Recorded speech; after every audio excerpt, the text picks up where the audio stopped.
And here you can see curly crested aracari.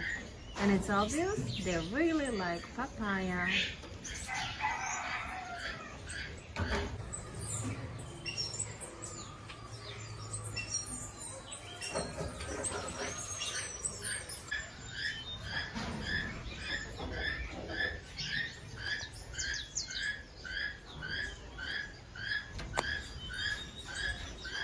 Yaco has the most extensive collection of ramphastids in the world.